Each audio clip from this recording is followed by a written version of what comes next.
paz e bem. Estamos aqui em mais um episódio do podcast, aqui no canal da Cristo Alegria TV. Hoje estamos recebendo o Frei Lucas Felipe, que chegou aqui em Marabá como novo reitor da Igreja dos Capuchinhos, também como vigário da paróquia Nossa Senhora da Conceição. Então, Frei, sua bênção. Deus abençoe. Muito obrigada por vir aqui, por aceitar nosso convite. Eu queria pedir para o senhor se apresentar, falar um pouco sobre o que é a Ordem dos Frades Menores Capuchinhos e sobre a sua vocação. Certo. Eu me chamo Frei Lucas Felipe, sou natural de Trizidela do Vale, no Maranhão. Tenho 30 anos. E minha vocação iniciou ainda muito jovem, né? Ali, digamos assim, minha caminhada de igreja. Eu, desde pequeno, fui criado num seio católico. Digo assim, não por conta de meus pais, eles eram católicos, mas não eram tão católicos.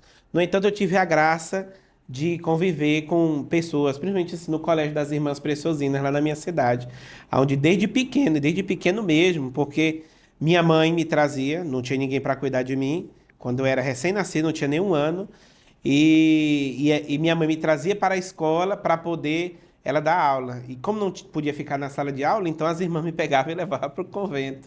E elas cuidavam de mim ali, com isso assim foi até os 2 anos de idade. E ali com as irmãs, no colégio, que depois eu estudei praticamente toda a minha formação, eu cresci nesse seio católico, sendo nutrido pelo sangue do preciosíssimo do sangue de Cristo, na educação com as irmãs, né? Até um dia que, justamente através do Frei Ronaldo, que muitos conhecem, que passou aqui bem recentemente, nós damos iniciada a nossa caminhada vocacional para no dia 15 de janeiro de 2010, o mesmo Frei Ronaldo me levar para o meu primeiro ano de seminário em Capanema. Você tinha quantos anos nessa época? 16 anos. Só sabia que Deus me chamava. O resto não sabia mais de nada. Só tinha a cara e a coragem, essa era a verdade. Tá certíssimo. Eu nem quero a coragem. O senhor teve recentemente em A Ceilândia. Assis. Assim, né? Mas eu morei em Açailândia, né? Recentemente, antes de vir pra cá. Mas recentemente, em setembro do ano passado, eu fui em Assis. Eu tive essa graça de Isso. ir lá nas nossas fontes, né?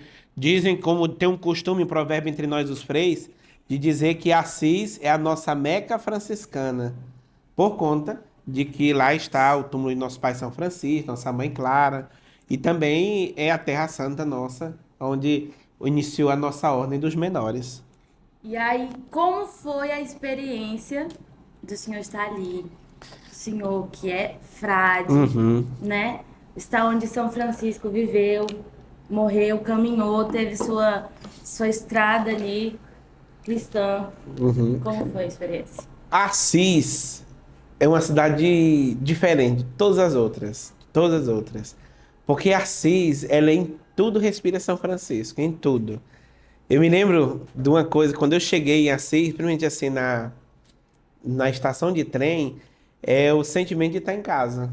De estar em casa. Eu sempre ando a minha batinazinha para todo lugar onde eu vou. E eu passava, antes de chegar em Assis, passei em Lisboa, passei em Milão também. Fui em Veneza, passei alguns dias em Veneza.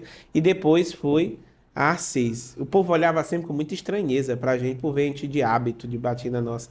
Mas quando chegava em Assis, era natural, né? É como se a gente estivesse no nosso habitat natural.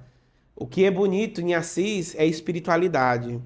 São Francisco, ele não é um homem que quis fazer muito, mas ele viveu muito, né?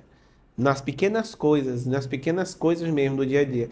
Nós ficamos hospedados numa casinha, num apartamentozinho que a gente alugou pelo Airbnb, do lado da Basílica de Santa Clara, né? E é uma emoção muito bonita você chegar na Basílica de Santa Clara, descer a cripta e encontrar com aquela mulherzinha de estatura pequena, repousando lá os seus restos mortais. Uma coisa muito bonita, muito emocionante também, né? De ver, né, com seus próprios olhos, de poder tocar nos lugares aonde viveu este santa, como também nosso pai São Francisco, como também iniciou. Outro lugar assim, muito bonito em Assis é a igreja de São Damião, onde São Francisco recebeu a visão da cruz e eu escutou o crucifixo falar com ele, né? Ali é um lugar que para nós frades é como se tivesse realmente no nosso berçário. Hum, Ali começou tudo. E depois ali Santa Clara morou e você vê todo o ambiente onde ela viveu a vida toda, onde ela até faleceu, que no quarto lá, onde tudo. O que é bonito é a austeridade, a minoridade realmente ali. Assis é um lugar onde a gente vai e renova o nosso carisma, a nossa espiritualidade. Depois ali a Basílica de São Francisco também, ali no túmulo, é um lugar muito bonito. Pela oração, também pelo clima dos peregrinos que vão até lá, né, em busca, que vão também atrás pedindo uma graça, mas ao mesmo tempo para agradecer.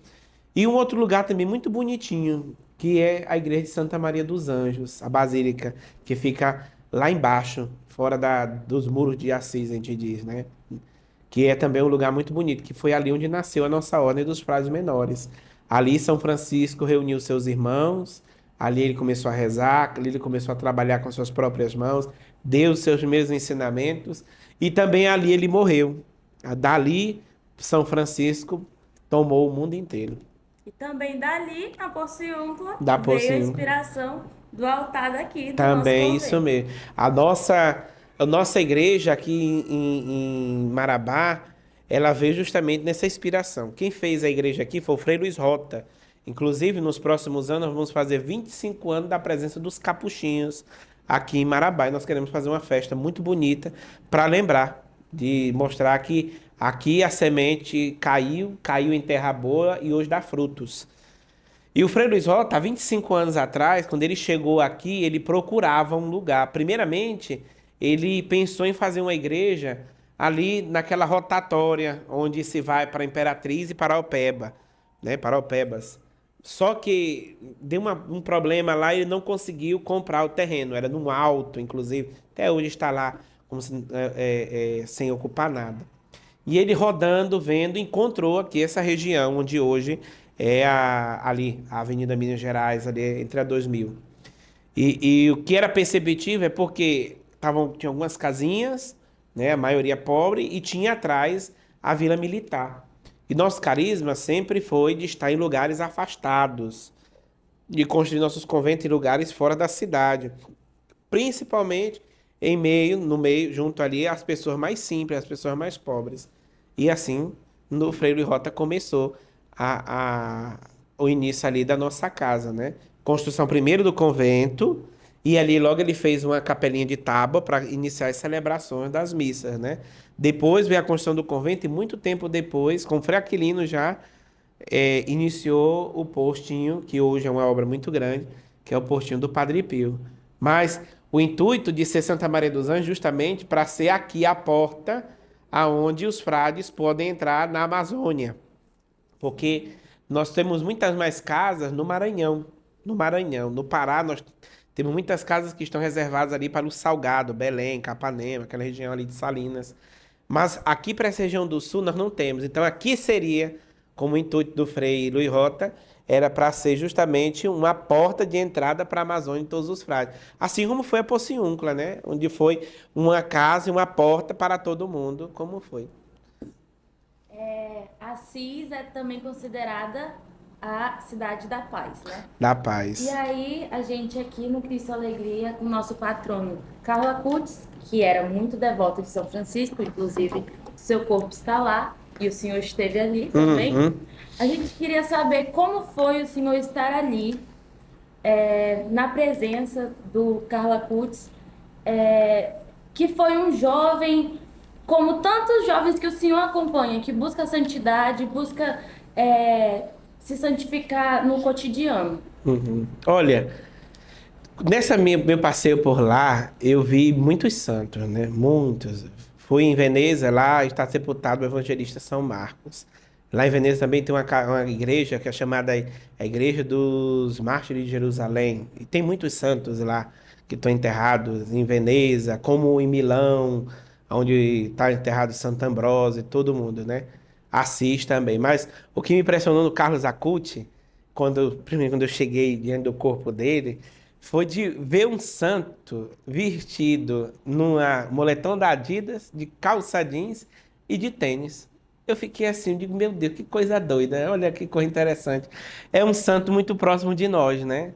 Muito próximo. E tive a graça também, naquele dia, acredito que foi providência divina, a mãe dele está lá, né? Rapidinho ali, ela estava por lá, e nós nos encontramos, trocamos 2, 3 palavras ali, conversamos. Mas o que é bonito, justamente do Carlos Acuti, é de ser um santo, né? Às vezes a gente até colocar um santo moderno, mas talvez no tempo, tanto dos tempos modernos, porque a santidade ela nunca fica velha e nem fica nova. É sempre santo. São Francisco também foi um santo jovem, como Santa Clara. No tempo dele, teve a ousadia de viver Nosso Senhor com radicalidade, com seriedade, com alegria principalmente, e buscando justamente a Deus como tudo, né? Esse é que é o bonito, esse é que é a bonita, a beleza da santidade, é de não buscar nada mais do que a Deus. Por mais que seja justamente pesada a cruz, mas buscar a Deus com uma alegria. Né? Ser Deus a nossa alegria, ser Deus tudo aquilo que nos satisfaz. O Carla Acutis, todo mundo sabe que era um verdadeiro adorador, Uhum. principalmente através da Eucaristia, né? Ele falava que era a autoestrada dele para o céu. Só que Carla Acutis também falava fielmente sobre receber a Eucaristia em estado de graça. E é inclusive sobre isso o tema da sua pregação. Eu queria que o senhor falasse agora para a gente a importância da confissão Uhum. para poder receber a Eucaristia. É. Olha, primeira coisa, né, assim, a Eucaristia, ela é para os filhos, primeiramente, né? Quando a gente trata da Eucaristia, nós temos que entender que a Eucaristia, ela é que nos faz igreja. Nós somos igreja, não é porque eu faço parte, primeiramente, de um grupo de jovens, ou porque eu dou o meu dízimo. Eu faço parte da igreja, porque primeiro eu sou batizado, e por ser batizado, eu sou filho. E por ser filho, eu tenho acesso à mesa. Eu posso comer do pão que o pai me dá, e o pão que o pai me dá é o seu próprio filho, né? Por isso, eu devo sempre justamente comungar. No entanto, quando eu peco, acontece um rompimento dessa, dessa comunhão com o Pai. É como se eu fizesse aquela experiência do filho pródigo, no menor dos pecados.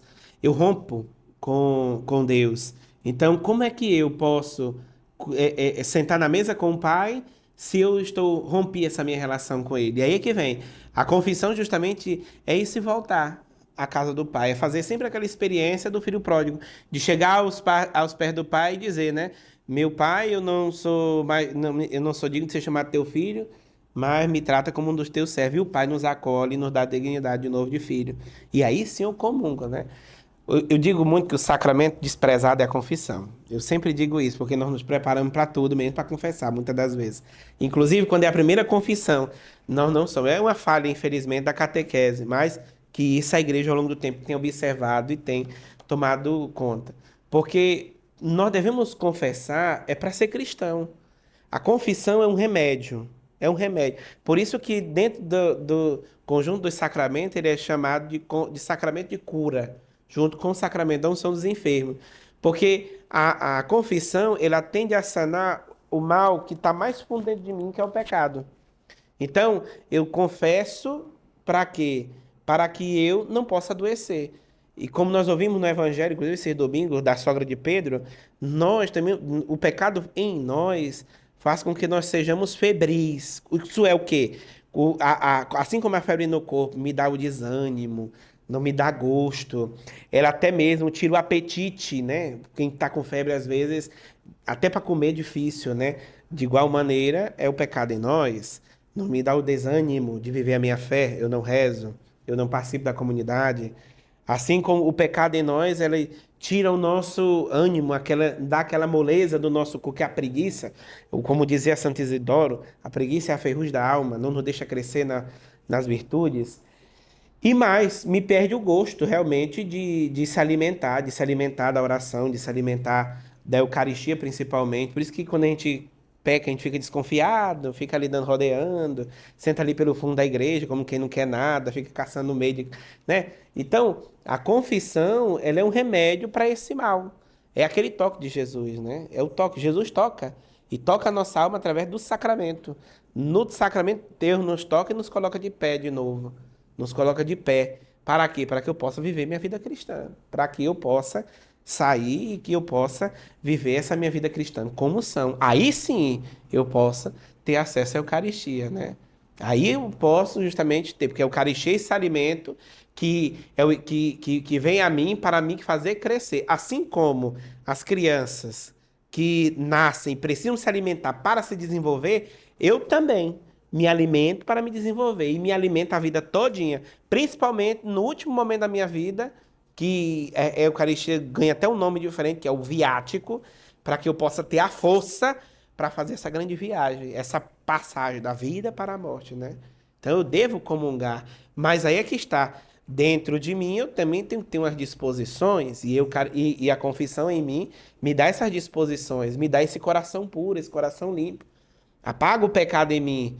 E ao mesmo tempo, pela penitência que o sacerdote implica a nós, me faz justamente dar a terapia para poder sarar. É esse aqui, às vezes, nós esquecemos, né? E aí a pessoa confessa hoje, aí peca, já vai confessar amanhã. Mas e a luta? Onde é que fica? O esforço. E aí a confissão trata de ser um lugar onde eu busco o fármaco, o remédio, e se trata de ser um alívio de consciência. É por isso que muitas das vezes a confissão não faz efeito nenhum. Diferentemente, quando eu aprendo a me confessar, eu sei justamente unir dentro de mim a minha disposição, a minha vontade, eu consigo crescer e o pecado vence em mim, entendeu? Por isso que é recomendado sempre se confessar, ter tempos para se confessar, né? Fazer o esforço. Se eu percebo em mim que eu tenho mal e eu preciso combater ele, e esse mal me açoita muitas das vezes, então eu me confesso mais regularmente, toda semana, 15 em 15 dias, ou então uma vez no mês, e assim, dependendo de como eu for ver, para que eu possa, a graça de Deus agir em mim, mas eu também me esforçar para que essa graça possa me dar a garantia suficiente e também possa ter o espaço suficiente para que ela cresça na minha vida. Além da confissão, da penitência, é necessário também o compromisso, né? O compromisso. Da mudança de vida. Que é justamente a penitência, entende? Sim. Que é como eu disse, a confissão, ela ali no confessionário é um grande laboratório, um grande de consulta, né? Aonde o padre, na pessoa de Cristo, é o médico e ele dá o remédio, ele sara, mas fica à disposição e aí vai a terapia. Às vezes aquelas penitenciazinhas que o padre dá, que dependendo de pecado a pecado, deve ter penitências diferentes, é para justamente a pessoa poder tratar, né? Aí é que tá, o pecado, tratar aquele pecado, né? Dependendo do que for, às vezes um terço, ou então até mesmo uma prática de caridade, visitar um doente e tudo mais. Agora existe uma coisa interessante, porque a confissão, ela é muito importante, ela é ótima, mas unida à direção espiritual, ela tem uma eficácia muito maior ainda. Porque aí que entra o papel da minha disposição, do meu dever, da minha força de vontade de lutar contra o pecado. De lembrar que Deus ele nos salva, mas Deus também quer que nós trabalhemos para a nossa salvação. Aí entra a confissão e entra a direção espiritual, que unidos leva nessa autoestrada para o céu também. Agora, quero ver se isso é rápido de resposta. Sim, ó. É bate e volta. Bate bola, jogo rápido. Isso. A primeira coisa que vier na sua cabeça, com o que eu falar, você vai me responder. Uhum. Tá? Pode começar? Pode. Juventude em uma palavra. Esperança. Vocação é Amor. uma música. Não dá mais para voltar de Monsenhor João da Bíblia. Um livro. O Céu Começa em Você, do Anselmo Grum. Uma oração. Meu Deus e meu tudo, de São Francisco. Um lugar. Lá na minha casa, na Boca da Mata, em Estrizela do Vale. A Eucaristia é Alimento. certo. São Francisco de Assis é? Meu pai. E ser um frade capuchinho? É alegria. Gente, esse aqui foi o Frei Lucas Felipe, no Cristo Alegria TV. Obrigada, Frei. Muito obrigado também. Fiquem com a gente, se inscreva no canal e bora pro próximo podcast. Paz e bem.